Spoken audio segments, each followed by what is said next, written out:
The promise of gamification is to learn from games, to draw on what makes games so powerful and apply it in other contexts.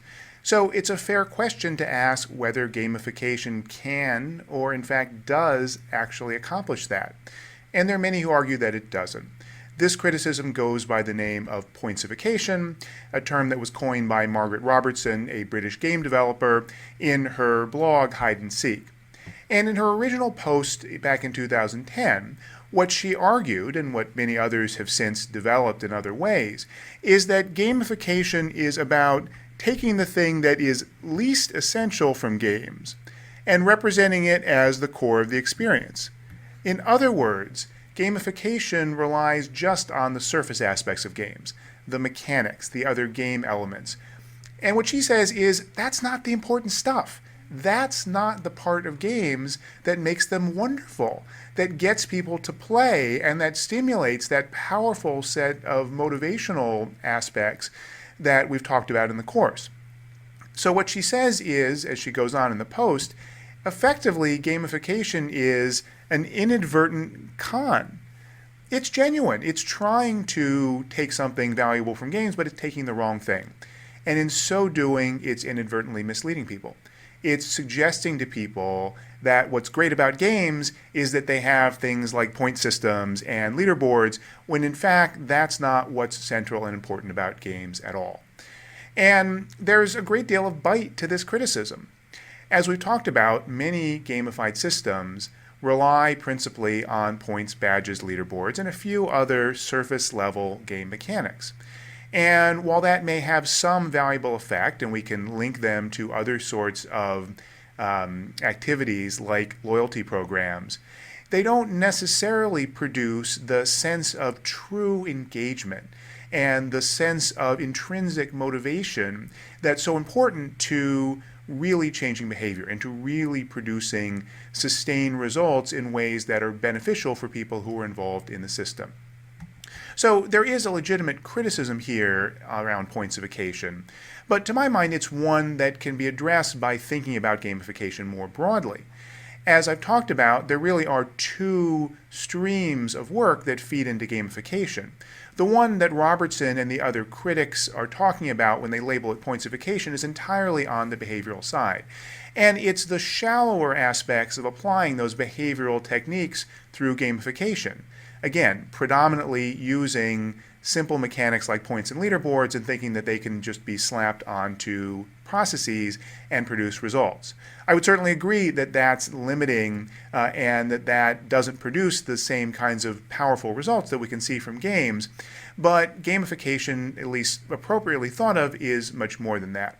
So part of the criticism of pointsification is focusing in on a limited set, but a very real set of gamification examples and practices. And I think that we can take it to heart without necessarily writing off the entire practice of gamification. But an important question this raises is whether gamification really is effective.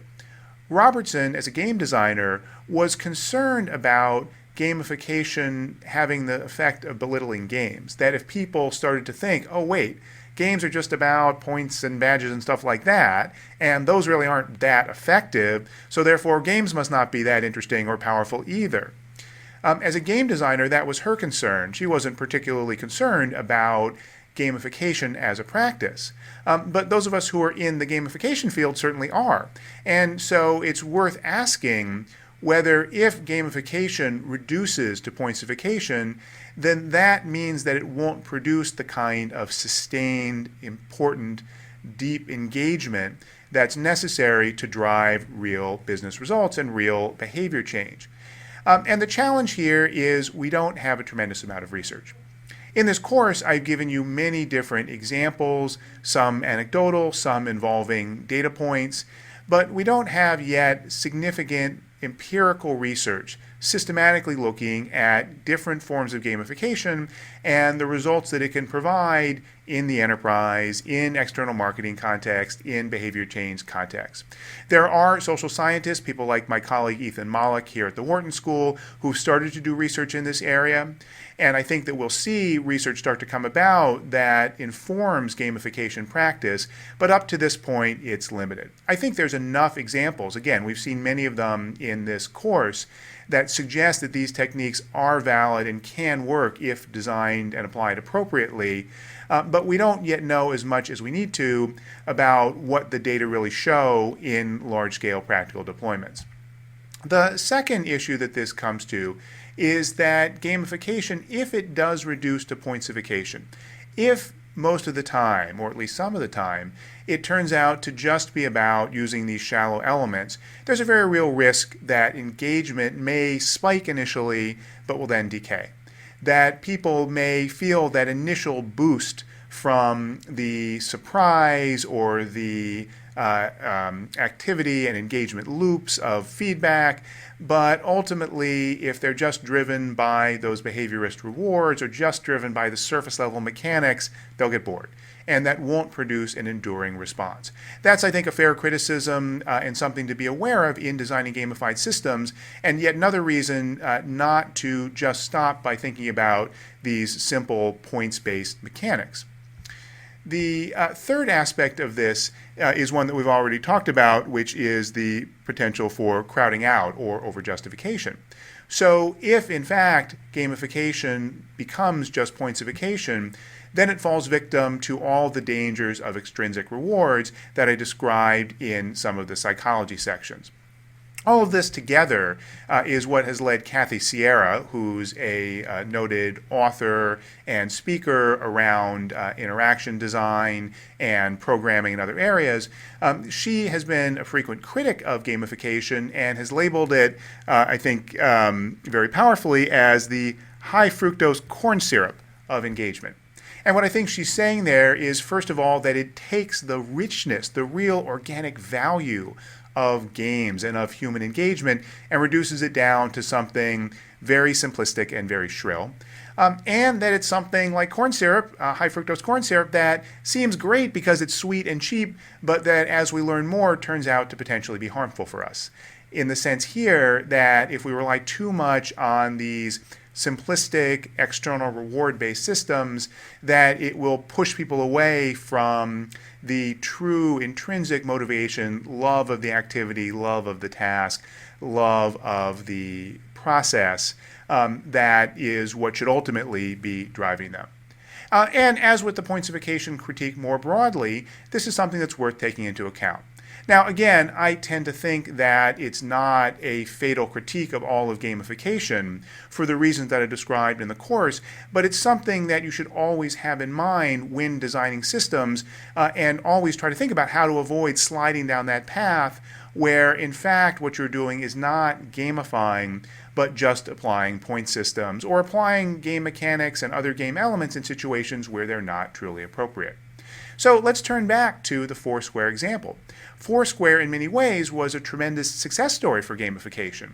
The use of game elements, the badges, the points, and so forth, on top of the social location system that was pioneered by Dodgeball, helped power Foursquare to tremendous success and tremendous adoption. But along the way, something interesting happened. Early in 2012, Foursquare did a redesign. They changed the interface of the system in a way that appeared to significantly de-emphasize the game elements. So here you see some screenshots of the Foursquare iPhone client, and you see here's one main screen that shows information about your friends and where they are and information that you can post.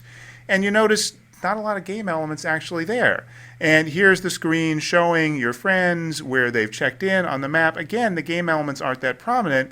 It's only when you get to this third screen here that we see the stats with the crown, we see the badges that you've accomplished, that you've achieved, and so forth. So the game elements are still there, but they appear to be much less prominent. So the question is, what lesson to draw from this? And I think one can draw a couple of different lessons. One conclusion is gamification didn't work.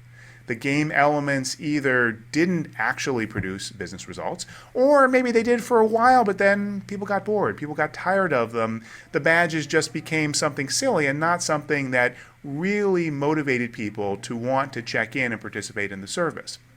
Or maybe another conclusion that one could draw is that the game elements are still there and still important to the service.